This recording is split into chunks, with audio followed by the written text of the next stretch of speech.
Guys আমরা এখন হাওড়া স্টেশনে 4:50 আমাদের ট্রেন ঢুকবে, তার আগেই ঢুকে পড়বে, কারণ এখানে যে ট্রেনটা দাঁড়িয়েছিল সেটা অলরেডি ছেড়ে দিয়েছে। আমাদের ট্রেন প্ল্যাটফর্মে এসে গেছে, রাজধানী এক্সপ্রেস। ট্রেনে ভিউ দেখতে দেখতে সময়টা হু করে কেটে গেল। খানিকক্ষণ এদিক ওদিক করার পর, এদের নাচা গানা দেখার পর ডিনার করার টাইম হয়ে গেল। আমরা বাড়ি থেকেই খাবার এনেছিলাম, তাই ট্রেনের এই খাবার নেওয়ার দরকার পড়েনি।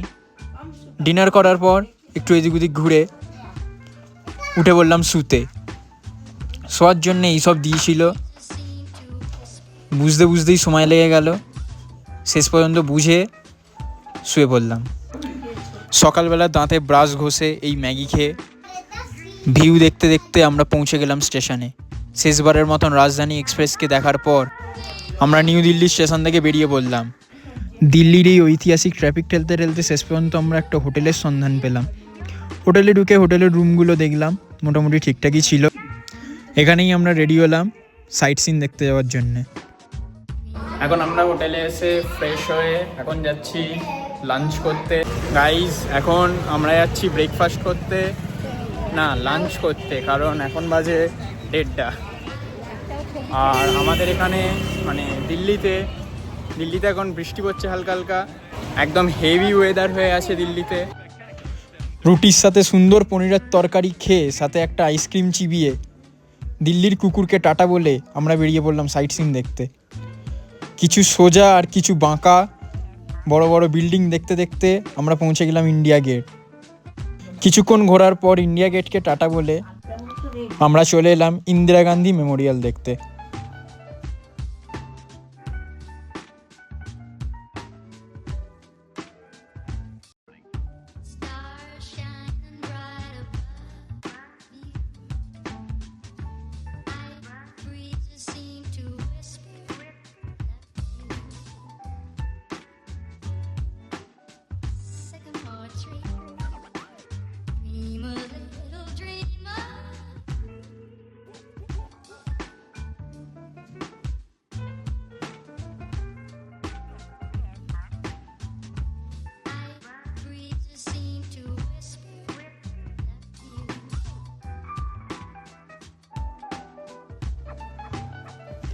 ইন্দিরা গান্ধী মেমোরিয়ালকে টাটা বলে আমরা এগোলাম কুতুব মিনারের দিকে।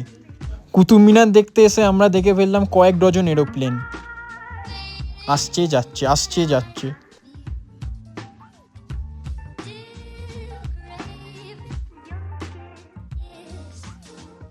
শেষমেশ এরোপ্লেন থেকে নজর সরিয়ে আমরা একটু কুতুব মিনারটা দেখতে এলাম।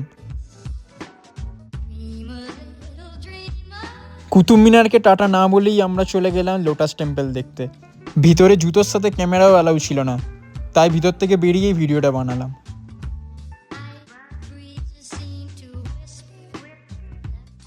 লোটাস টেম্পলকে টাটা বলে আমরা এগোলাম লাল কেল্লার দিকে।